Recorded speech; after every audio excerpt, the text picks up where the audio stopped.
Hello students, this video is on introduction of defects in crystals. Okay, so we know that the solids are aggregates of large number of crystals. Okay, so the crystalline solids internally they contain large number of small crystals in them. So A crystalline solids లో అయినా మనము structure క్లోజ్గా మనం observe చేసినప్పుడు ఆ crystalline సాలిడ్స్లో చాలా ఎక్కువ సంఖ్యలో లార్జ్ నంబర్లో స్మాల్ క్రిస్టల్స్ ఉంటాయండి. Okay right. Then if the constituent particles in a crystal are arranged in a regular fashion the structure is called perfect structure. So a crystalline సాలిడ్లో అయినప్పటికీ ఉండేటటువంటి కాన్స్టిట్యూయెంట్ పార్టికల్స్ అంటే కొన్ని క్రిస్టలైన్ సాలిడ్స్లో constituent పార్టికల్స్గా atoms ఉంటాయండి. Okay, కొన్ని సాలిడ్స్లో మనకు మాలిక్యూల్స్ ఉంటాయి, కొన్ని సాలిడ్స్లో మనకు అయాన్స్ కూడా ఉంటాయండి. ఈ వీటినే మనము కాన్స్టిట్యూయెంట్ పార్టికల్స్ అని అంటాం. ఈ కాన్స్టిట్యూయెంట్ పార్టికల్స్ రెగ్యులర్గా అరేంజ్ అయి ఉంటే that crystal is said to have a perfect structure. But చూడండి ఇక్కడ, however no crystal structure is perfect. So మనకు యూనివర్స్లో దొరికే ఏ క్రిస్టల్ స్ట్రక్చర్ అయినా కానీ పర్ఫెక్ట్గా ఉండదు. No crystal structure is perfect. Every crystal structure shows some deviations or imperfections which are called as defects. Okay, so మీరు ఏ క్రిస్టల్ స్ట్రక్చర్లో చూసినా రెగ్యులర్ ప్యాటర్న్ నుంచి, regular arrangement of constituent particles నుంచి కొంత డీవియేట్ అవుతాయి, లేదు కొన్ని ఇంపర్ఫెక్షన్స్ ఉంటాయి. ఈ ఇంపర్ఫెక్షన్స్ని, డీవియేషన్స్ని మనము డిఫెక్ట్స్ అని అంటాం. సో క్రిస్టల్ డిఫెక్ట్స్ అంటే, crystal defects are the deviations or imperfections in the arrangement of constituent particles of a crystal. So that is called as defects in crystals. Okay students, and these defects are highly useful. Okay, so ila crystals lo defects undadam valla semi conducting properties manaku help avutayi. Semi conducting properties ni ఈ crystalline solids మనకు జనరల్గా exhibit చేస్తాయండి. ఈ solids మనకు exhibit చేస్తాయి. Defects వల్ల మనకు యూజెస్సే ఉన్నాయి. Okay right. Then one important type of defect మనకు పాయింట్ డిఫెక్ట్ అండి. Then let us define point defect. Point defect అంటే ఏంటంటే, it is the irregularities in the arrangement of constituent particles like atoms, molecules or ions around some lattice point is called as point defect.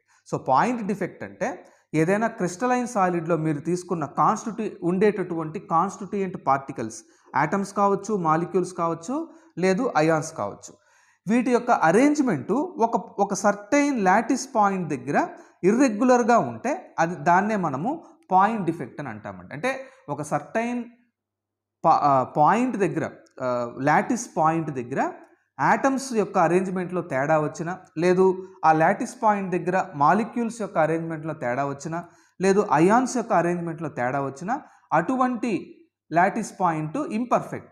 So కాబట్టి ఆ డిఫెక్ట్ని మనము point defect అని అంటామండి. Okay right students, now let us enter in to the next slide. Right. So what are the types of point defects? We have 3 types of point defects students. Number 1 is stoichiometric defect, number 2 is non-stoichiometric defect, number 3 is impurity defect. Now this video will discuss us on the stoichiometric defects, the first 2 categories. Okay right. Then the first category of point defect is stoichiometric defect. Okay students, enti sir what is stoichiometric defect ante chudandi, in this type of point defect stoichiometry of the crystal is not disturbed or altered. Okay, so stoichiometric డిఫెక్ట్స్లో ఆ crystal యొక్క stoichiometry అంటే percentage of constituent particles, ఒక chemical formula ఉంటుందండి ప్రతి క్రిస్టల్కి కూడా, ప్రతి కెమికల్కి, అవునా రైట్. సో ఈ కెమికల్ ఫార్ములాలో ఉండే constituent atoms, for example FeO అనుకుందాం. ఓకే, సో ఈ కెమికల్ ఫార్ములాలో మనకు ఐరన్ ఉంది, ఆక్సిజన్ ఉంది. సో ఈ కాన్స్టిట్యూయెంట్ పార్టికల్స్ ఇక్కడ ఏమేమవుతాయండి, ఐరన్ అవుతుంది, ఆక్సిజన్ అవుతుంది. వీటి యొక్క రేషియో ఫిక్స్డ్గా ఉంటే అటువంటి సబ్స్టెన్సెస్నే మనము స్టాయికియోమెట్రిక్ సబ్స్టెన్సెస్ అని అంటామండి.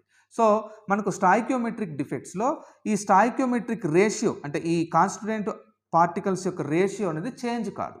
Okay right. These defects are found in stoichiometric compounds. So stoichiometric defects stoichiometric కాంపౌండ్స్లో ఉంటాయి. మరి స్టాయికియోమెట్రిక్ కాంపౌండ్స్ అంటే ఏంటి చూడండి స్టూడెంట్స్, సింపుల్గా a stoichiometric compound is a chemical compound with a fixed composition of constituent particles in small integer ratio. Okay, ఇంతకుముందే మనం చెప్పుకున్నట్టు స్టాయికియోమెట్రిక్ కాంపౌండ్స్లో ఉండేటటువంటి కాన్స్టిట్యూయెంట్ పార్టికల్స్కి ఫిక్స్డ్ కాంపోజిషన్ ఉంటుంది. ఈ కాంపోజిషన్లో ఎటువంటి డిఫరెన్సెస్ అన్నది ఉండదు. ఓకే, సో ఫిక్స్డ్గా ఉంటుంది. So such a solids, such substances are called as, or such compounds are called as stoichiometric compounds. For example, sodium chloride. Okay, right students. Now stoichiometric defects lo stoichiometric defects ni malli manamu ela antamu ante the stoichiometric defects are also called as thermodynamic defects or intrinsic defects. అంటే stoichiometric defects ఎప్పుడు వస్తాయంటే ఆ సాలిడ్ని మనం heat చేసినప్పుడు అందులో defects వచ్చే chance ఉంది. So కాబట్టి ఇలా హీట్ చేస్తున్నాం కాబట్టి మనము దీన్ని థర్మోడైనమిక్, థర్మో అంటే హీట్ ఎనర్జీ అండి, డైనమిక్ అంటే చేంజ్. సో సాలిడ్ని హీట్ చేసినప్పుడు అందులో డిఫెక్ట్స్ వస్తే దాన్ని మనము థర్మోడైనమిక్ డిఫెక్ట్స్ అని కూడా అంటాం. Thermodynamic defects A type of stoichiometric defects. Okay, right. Then we have 4 different categories of stoichiometric defects. Number 1 is vacancy defect, number 2 is interstitial defect, number 3 is Frenkel defect, number 4 is Schottky defect. Now students, మనం ఈ వీడియోలో vacancy defect, interstitial defect discuss చేద్దామండి. ఎందుకంటే ఈ 2 defects మనకు non ionic solids exhibit చేస్తాయండి. ఓకేనా?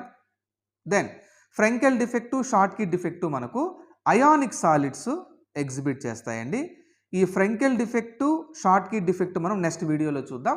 ఈ వీడియోలో మనం vacancy defect, interstitial defect, these are shown by non ionic solids, దీని గురించి మనం డిస్కస్ చేద్దాం చాలా సింపుల్గా.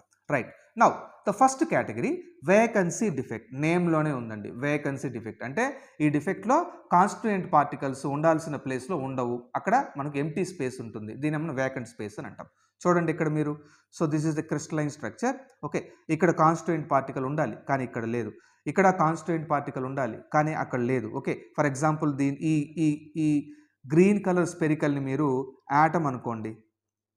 ఓకే, సో ఇక్కడ ఈ స్ట్రక్చర్లో మనం అబ్జర్వ్ చేసినప్పుడు మనకి ఇక్కడ 2 యాటమ్స్ లేవండి, కాబట్టి దీన్ని వేకెంట్ స్పేస్ అని రాశాను. ఓకే, రైట్, చూద్దాం.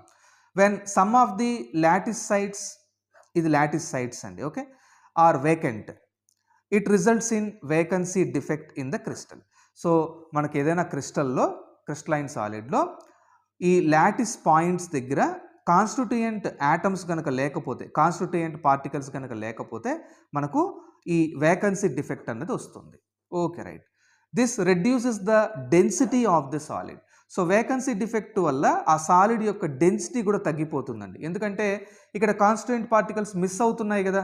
ఓకే, కాన్స్టిట్యూయెంట్ పార్టికల్స్ మిస్ అయిపోతున్నాయి, అక్కడ వేకెన్సీ ఉంది, అక్కడ ఎంటీ స్పేస్ ఉంది, అక్కడ యాక్చువల్ కాన్స్టిట్యూయెంట్ పార్టికల్ ఉండాలి, యాటమ్ ఉండాలి. ఫర్ ఎగ్జాంపుల్ యాటమ్ అనుకుంటే ఆ కాన్స్టిట్యూయెంట్ పార్టికల్ అక్కడ లేదు కాబట్టి మనకు డెన్సిటీ కూడా తగ్గిపోతుంది, ఆ సాలిడ్ యొక్క ఓవరాల్ డెన్సిటీ తగ్గిపోతుంది. Then this defect also arises if the substance is heated, so that this defect is called as thermodynamic defect. ఇంతకుముందే మనం చూసామండి.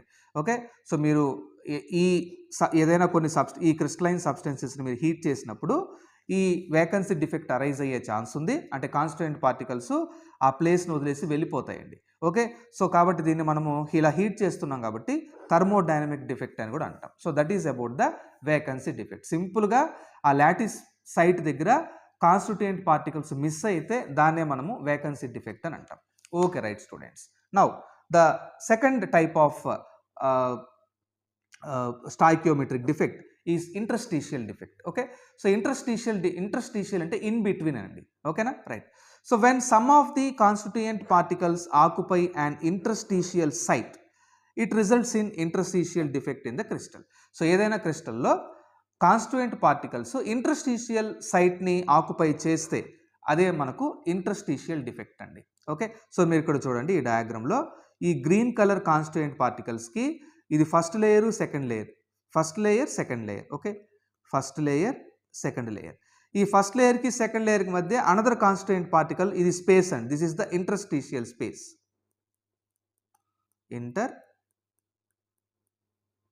Interstitial space. ఈ ఇంటర్స్టిషియల్ స్పేస్లో మనకు ఒక ఎక్స్ట్రా కాన్స్టిట్యూయెంట్ పార్టికల్ ఉంది, ఓకే, సిమిలర్గా ఇక్కడ కూడా సెకండ్ లేయర్కి థర్డ్ లేయర్కి మధ్య ఈ ఇంటర్స్టిషియల్ స్పేస్లో, ఈ స్పేస్లో మళ్ళీ మనకు కాన్స్టిట్యూయెంట్ పార్టికల్ ఉంది. సో కాబట్టి దీన్ని మనము ఇంటర్స్టిషియల్ డిఫెక్ట్ అని అంటామండి. Okay right. This defect increases the density of the solid. So మీకు ఇక్కడ ఇంటర్స్టిషియల్ డిఫెక్ట్లో కాన్స్టిట్యూయెంట్ పార్టికల్స్ ఈ ఇంటర్స్టిషియల్ స్పేస్ని ఆక్యుపై చేయడం వల్ల కాన్స్టిట్యూయెంట్ పార్టికల్స్ యొక్క నంబర్ ఇంక్రీజ్ అవుతుంది కాబట్టి ఓవరాల్గా ఆ సాలిడ్ యొక్క డెన్సిటీ కూడా మనకు ఇంక్రీజ్ అవుతుంది. Okay right. The vacancy defects and interstitial defects are shown by non ionic solids. ఈ పాయింట్ మనం ముందుగానే డిస్కస్ చేసాం. నాన్ అయానిక్ సాలిడ్స్ వేకెన్సీ డిఫెక్ట్ని, ఇంటర్స్టిషియల్ డిఫెక్ట్ని ఎగ్జిబిట్ చేస్తాయి students. So that is about the video on stoichiometric defects, particularly vacancy defect as well as interstitial defect. Thank you for watching.